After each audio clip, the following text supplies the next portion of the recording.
SIR আবহেই ফের CA নিয়ে হাওয়া গরম। কালী পুজোর পরই রাজ্য জুড়ে সিএ ক্যাম্প করবে বিজেপি। পাল্টা তৃণমূলের কটাক্ষ, এসআইআরে হিন্দু শরণার্থীদের নাম বাদ যাবে বুঝতে পেরেই সিএ নিয়ে আসরে নামছে বিজেপি।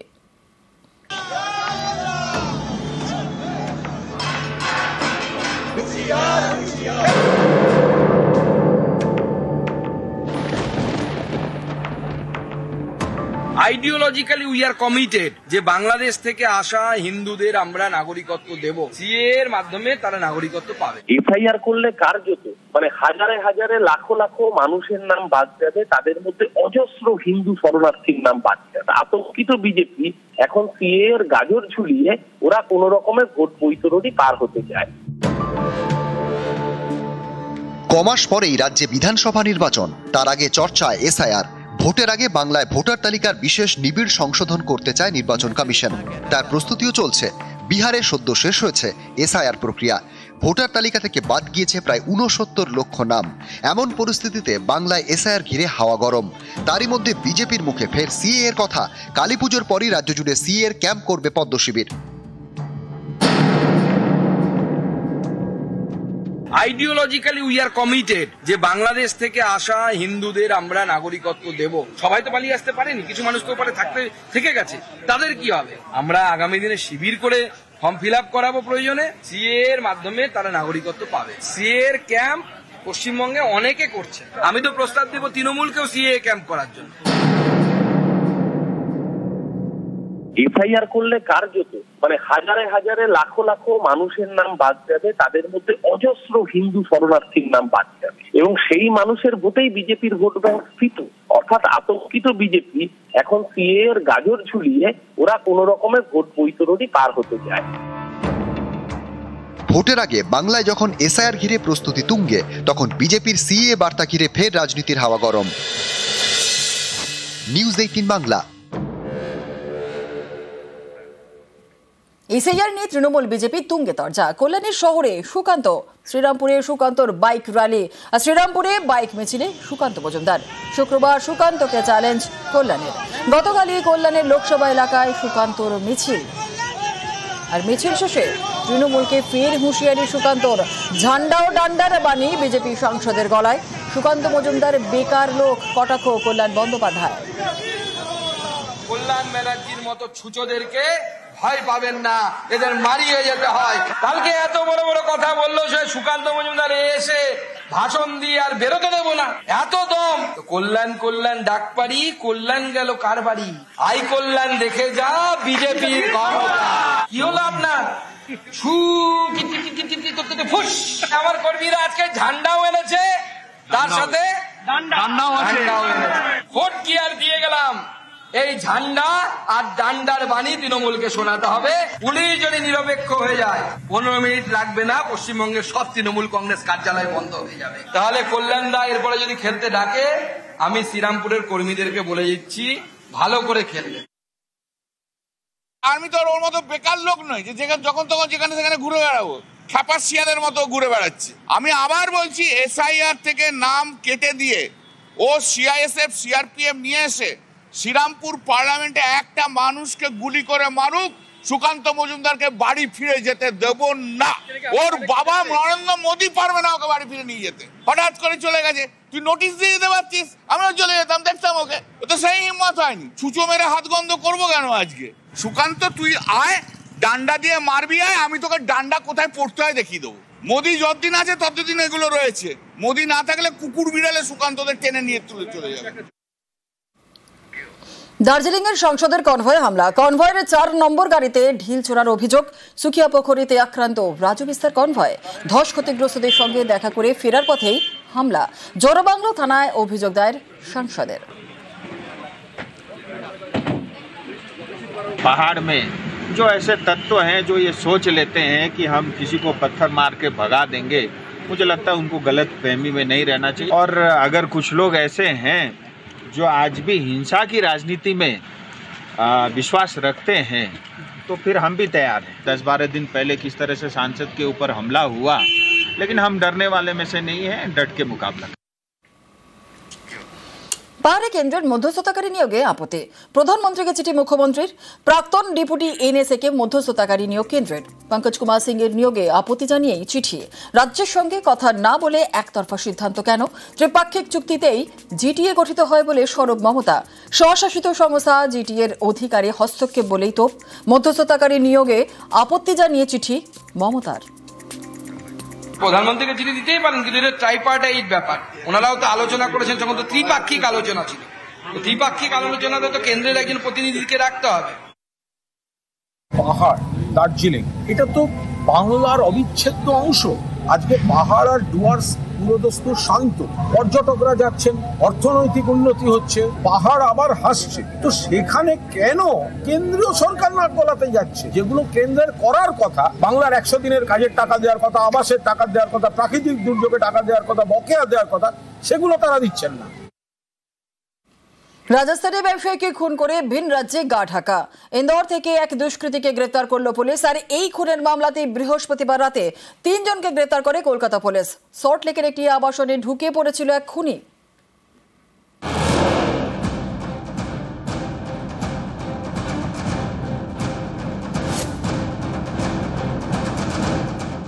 বৃহস্পতিবার রাতে ফিল্মি কায়দায় ধাওয়া করে খুনি ধরে কলকাতা পুলিশ।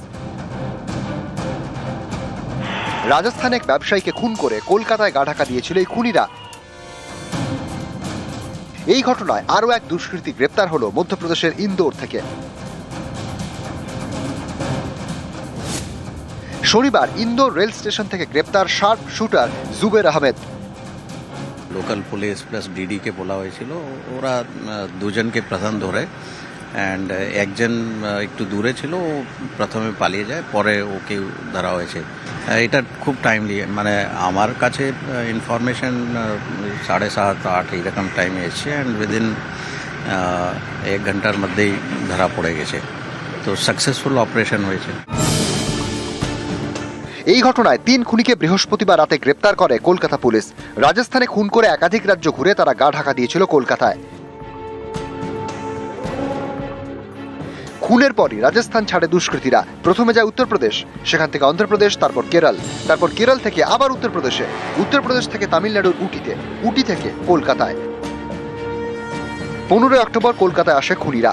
একাধিক রাজ্য ঘুরে আসার ফলে টাকা পয়সা ফুরিয়ে আসছিল তাদের কাছে। সস্তায় থাকার জায়গা খুঁজছিল রাজস্থানের এই দুষ্কৃতীরা।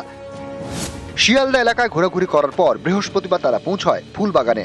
ওই রাতে ফুলবাগানে হানা দেয় কলকাতা পুলিশ। 2 জনকে ফুলবাগান থেকে গ্রেপ্তার করে। একজন সল্টলেক স্টেডিয়ামের কাছে একটি আবাসনে ঢুকে পড়ে। ফিল্মি কায়দায় এই দুষ্কৃতীকে ধাওয়া করে পুলিশ। পুলিশের তাড়া খেয়ে দুষ্কৃতী দরজা ভেঙে ছাদে উঠে যায়। সেখান থেকে লাফ দিয়ে অন্য ছাদে, ছাদ থেকে লাফিয়ে কার্নিশে, সেখান থেকে লাফিয়ে পালানোর চেষ্টা। যদিও তাতে শেষ রক্ষা হয়নি, খুনিকে ধরে ফেলে পুলিশ। নিউজ 18 বাংলা।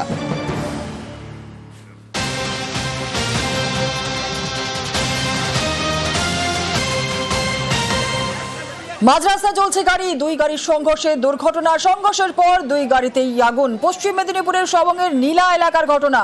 যে ছবি আপনাদের দেখাচ্ছি, মাঝ রাস্তায় চলছে গাড়ি, 2 গাড়ির সংঘর্ষের দুর্ঘটনা। সংঘর্ষের পর 2 গাড়িতেই আগুন।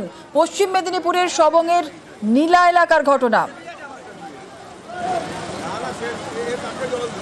দিগ্বিজয় মাহালি রয়েছে আমাদের সঙ্গে, আমাদের প্রতিনিধি আরো বিস্তারিত বলবে। দিগ্বিজয়, যে ছবি আমরা দেখছি, 2 গাড়ির সংঘর্ষের দুর্ঘটনা, কেউ কি আহত হয়েছেন, কি আপডেট পাচ্ছি আমরা? দেখো জোয়ারা, ইতিমধ্যেই এখনো পর্যন্ত কিন্তু আগুন জ্বলছে। 3টি দমকলের ইঞ্জিন এসেছে, আগুন নেভানোর চেষ্টা চলছে। যদিও এই ঘটনায় কিন্তু কোনো হতাহতের কোনো খবর নেই, কিন্তু যেভাবে এই মুখোমুখি সংঘর্ষ হয়েছে 2টি গাড়ির সবংয়ের নীলা এলাকায়, তাতে কিন্তু যে কোনো মুহূর্তে প্রাণঘাতের ঘটনা হতো, কিন্তু সেরকম কিছু হয়নি। কিন্তু 2টি বড় গাড়ি একেবারে মুখোমুখি সংঘর্ষ হওয়ায় একদম দুটোই পুড়ে ছাই হয়ে গিয়েছে। এবং ঘটনা আজ ভোরে ঘটার পরেই সবং থানার পুলিশ ঘটনাস্থলে আসে এবং 3টি দমকলের ইঞ্জিন এই মুহূর্তে এসে উপস্থিত হয়েছে এবং এখনো আগুন জ্বলছে। এখনো পর্যন্ত কিন্তু আগুন নিয়ন্ত্রণে আনা সম্ভব হয়নি। ধন্যবাদ। বেশ, ধন্যবাদ।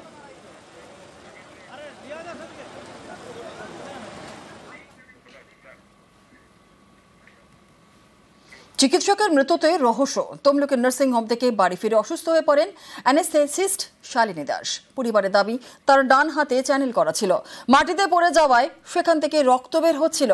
হাসপাতালে নিয়ে গেলে বাঁচানো আর যায়নি। পরিবারের প্রশ্ন, ডিউটিতে যাওয়ার সময় সুস্থ ছিলেন শালিনী, তাহলে হাতে চ্যানেল কেন? পূর্ব মেদিনীপুরের কাঁথি মহকুমা হাসপাতাল। এখানকার চিকিৎসক শালিনী দাস অ্যানাস্থেসিস্ট, থাকতেন তমলুকের ভাড়া বাড়িতে। তার মৃত্যু ঘিরে রহস্য। কাঁথি মহকুমা হাসপাতালের পাশাপাশি তমলুক এবং মহিষাদলের দুটি নার্সিংহোমেও কাজ করতেন শালিনী। পরিবারের দাবি, শুক্রবার সুস্থ অবস্থায় বাড়ি থেকে বেরিয়েছিলেন। মহিষাদল এবং তমলুকের নার্সিংহোমে ডিউটিতে যান। সেখান থেকে যখন বাড়ি ফেরেন তখন তার হাতে চ্যানেল করা। বাড়ি ফিরেই অসুস্থ হয়ে পড়েন চিকিৎসক, মাটিতে পড়ে যান। চিকিৎসক শালিনী দাসকে নিয়ে যাওয়া হয় তমলুকের নার্সিংহোমে। সেখান থেকে তাম্রলিপ্ত মেডিকেল, কিন্তু বাঁচানো যায়নি। তাকে বলেছে নাকি চ্যালেঞ্জ করে দিয়েছে, তারাই করে দিয়েছে, কিছু নেই। সকালবেলা তো সুস্থ হয়ে গেছে, প্রায় 11:30 পৌনে 12টা ডাক্তারবাবু দেখে সঙ্গে সঙ্গে মেডিকেল কলেজে রেফার করে। ভালো ছিল, ক্রিটিক্যাল অবস্থা ছিল। তখন কি ব্লিডিং হয়ে যাচ্ছে? হ্যাঁ, ওই হাতে একটা চ্যানেল করা ছিল, ওখান থেকে অনবরত ব্লিডিং হচ্ছে। পরিবারের প্রশ্ন, শালিনী সুস্থ অবস্থায় বাড়ি থেকে বেরিয়েছিলেন, তাহলে তার ডান হাতে চ্যানেল কেন? কে চ্যানেল করলো? শালিনীর কি হয়েছিল? এত শর্ট টাইমে এক্সপায়ার করার মতো আমরা করতে পারছি না, বিশ্বাস করতে পারছি না। কোথাও যেন একটা সন্দেহ হচ্ছে যে ট্রিটমেন্টের কোথাও বোধহয় কিছু একটা হয়েছে, গণ্ডগোল হয়েছে। পোস্টমর্টম রিপোর্ট ছাড়া আগে তো রিয়ালি কিছু বলতে পারছি না। শুক্রবার সকালে প্রথমে মহিষাদলের নার্সিংহোমে গিয়েছিলেন অ্যানাস্থেসিস্ট শালিনী দাস। সেখান থেকে তমলুকের নার্সিংহোম। উনি এসেছিলেন 7:30 বা একটু পরে, আর 8:10 নাগাদ বেরিয়ে গেছেন। অ্যানাস্থেসিয়া দিতে এসেছিলেন একটা অপারেশন। সব থেকে খারাপ লেগেছে যে আমার এখানে উনি সকালে সুস্থ অবস্থায় ওটি করে গেলেন, তারপর কি হলো। তমলুকের নার্সিংহোমের চিকিৎসকের দাবি, ওটিতে থাকার সময় অসুস্থ বোধ করছিলেন অ্যানাস্থেসিস্ট। শালিনী দাস কালকে 9:15 নাগাদ অ্যানাস্থেসিয়া দেয় পেশেন্টের। প্রায় 1.5 ঘন্টার মতো ওটি চলছিল। তার মাঝখানে মায়ের থেকে বিভিন্ন রকমের ভাবে ফোন আসতে থাকে, ওই 10-15 মিনিট অন্তর করে ফোন আসতে থাকে। তারপরে ওই মাসিকে বলে কি কেয়ারটেকার, মাকে যেতে দেবে না, তুমি যদি যেতে দাও তাহলে তোমার মাইনে আটকে দেবে। আমি তো ওটি করছিলাম। তারপরে ও আমাকে বলে যে স্যার আমার একটু গ্যাস হচ্ছে, গ্যাসের ট্যাবলেট খেয়েছি কিন্তু এখনো হচ্ছে। আমি বলে তাহলে একটা প্যান্টোপ্রাজল নিয়ে নে। প্যান্টোপ্রাজল অনডেম হচ্ছে চ্যানেল করে ওখানে নিয়েছে, ব্যাস এইটুকু। এরপরে তারপরে আমি চলে এসেছি, ওটি শেষ, আমি যাইনি। যদিও কি কারণে মৃত্যু হলো চিকিৎসকের, তা নিয়ে তৈরি হয়েছে রহস্য। এখন অবধি যা ইনফরমেশন আছে আমাদের কাছে, উনি এখানে ভাড়া বাড়িতে থাকতেন আর অসুস্থ ছিলেন। ওনার হাতে চ্যানেলও লাগানো ছিল যখন ওনাকে শিফট করা হয়েছে হসপিটালে। অ্যানেস্থেসিয়া ডক্টর ছিলেন। ওটা আমরা দেখছি যে কি ইস্যু ছিল, ঘটনা তদন্ত চলছে। পূর্ব মেদিনীপুর থেকে ক্যামেরায় সর্বানন্দ মিশ্র এবং সন্দীপ গুড়িয়ার সঙ্গে সুজিত ভৌমিক, নিউজ 18 বাংলা। দেগঙ্গায় বাড়ি এবং মন্দিরে চুরি, লক্ষাধিক টাকার সামগ্রী চুরির অভিযোগ। দেগঙ্গার দোগাছিয়ার ঘটনা। দেগঙ্গায় বাড়ি এবং মন্দিরে চুরি, লক্ষাধিক টাকার সামগ্রী চুরির অভিযোগ। দেগঙ্গার দোগাছিয়ার ঘটনা। জিয়াউল রয়েছে, আরো বিস্তারিত বলবে। জিয়াউল, পুলিশি তদন্তে কি জানা যাচ্ছে? দেখো, দেগঙ্গার দোগাছিয়া, বেলিয়াঘাটা দোগাছিয়া এলাকায় একটি বাড়ি এবং মন্দিরে পরপর চুরির ঘটনা ঘটে এবং বাড়ি এবং মন্দির, মন্দিরে প্রণামীর বাক্স থেকে মায়ের একাধিক গহনা সেখান থেকে চুরি যায় এবং একটি পাশে একটি বাড়ি, সেখান থেকে প্রায় 1,05,000 টাকার গহনা, এখনো পর্যন্ত যেটা বাড়ির কর্তা জানাচ্ছেন যে প্রায় 5 লক্ষ টাকার গহনা কিন্তু চুরি হয়েছে, বাড়িতে ছিল। ফলে যেভাবে চুরির ঘটনা ঘটছে তা আতঙ্কের মধ্যে রয়েছে। ইতিমধ্যে দেগঙ্গা থানায় অভিযোগ দায়ের পরে দেগঙ্গা থানা পুলিশ তদন্ত শুরু করেছে, কিন্তু যেভাবে চুরির ঘটনা ঘটছে ফলে একের পর এক বাড়ি এবং মন্দিরে চুরির ঘটনা ইতিমধ্যে দেগঙ্গা থানা পুলিশ তদন্ত শুরু করেছে এবং যারা একাধিক যে সিসিটিভি সেগুলো কিন্তু নজর রাখা হচ্ছে যে কারা এই রাস্তা দিয়ে বা কারা এই চুরির ঘটনা ঘটিয়েছে। ইতিমধ্যেই পুলিশ তদন্ত শুরু করেছে। ধন্যবাদ। প্রায় আনুমানিক 5 লাখ টাকার মতো সোনাদানা হবে, প্লাস 22,000 টাকা ক্যাশ নিয়ে চলে গেছে। দেখি মন্দিরেও চুরি হয়েছে, ঠাকুরের একটা টিপ চুরি হয়েছে, প্লাস প্রণামী বাক্সের টাকা চুরি হয়েছে। আর এবার কালী কথা। বর্ধমানের দিকে দিকে কালী কথা। কোথাও কালী পুজোর নেপথ্যে প্রেমের গল্প, কোথাও স্বপ্নাদেশ, কোথাও আবার ডাকাতদের হাত ধরে পুজো শুরু।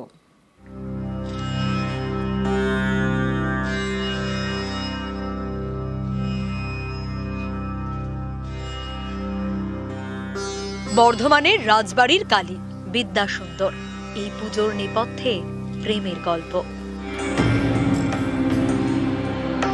বর্ধমানের রাজা তেজচাঁদের বাড়ির পূজারী ছিলেন সুন্দর। কথিত আছে রাজার মেয়ে বিদ্যার সঙ্গে প্রেমের সম্পর্ক তৈরি হয় এই পূজারীর। সম্পর্ক মেনে নিতে পারেননি রাজা। মা কালীর সামনে দুজনের বলির ব্যবস্থা করা হয়। আচমকা ঝড়ে সব লণ্ডভণ্ড। মন্দির চত্বর থেকে নাকি উধাও হয়ে যান বিদ্যা এবং সুন্দর। এরপর থেকে এই মন্দিরে মা কালী পূজিত বিদ্যা সুন্দর নামে। সুরঙ্গ ছিল অ্যাকচুয়ালি রাজবাড়ি অব্দি। তো মালিনী মাসি বলে একজন ছিলেন যিনি ফুলের মালা নিয়ে আসতেন ওখান থেকে। তো সেই মালা দেখে সুন্দর একদিন পূজারি জিজ্ঞেস করে এত সুন্দর মালা কে গেঁথেছে মায়ের জন্য। তো উনি বলেন রাজার কন্যা বিদ্যা। তো এইভাবেই সুরঙ্গের মধ্যে দিয়ে ওদের প্রেম হয় আর কি। সেই বিদ্যার সুন্দরের যে প্রেম সেটা রাজা জানতে পেরে যায়। যে বিদ্যার সুন্দরকে বলি দিতে নিয়ে আসা হয় এখানে, যে কাপালিক বলি দিয়ে উনি মূর্ছা হয়ে পড়ে যান এখানে, মানে বলি দিতে পারেননি। আর বিদ্যার সুন্দর পুরো একদম উধাও হয়ে যায়, মিলিয়ে যায়।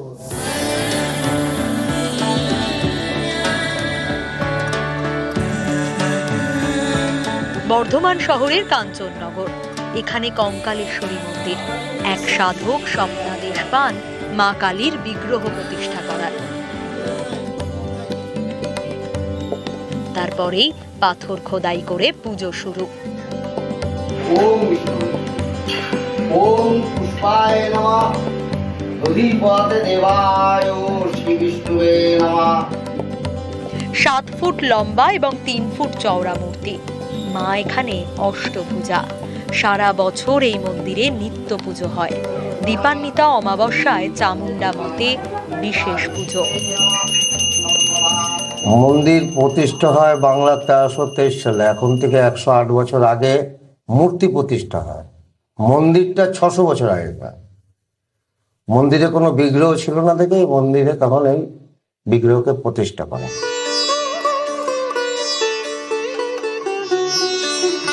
পূর্ব বর্ধমানের কেতুগ্রামে জঙ্গলের মাঝে মন্দির।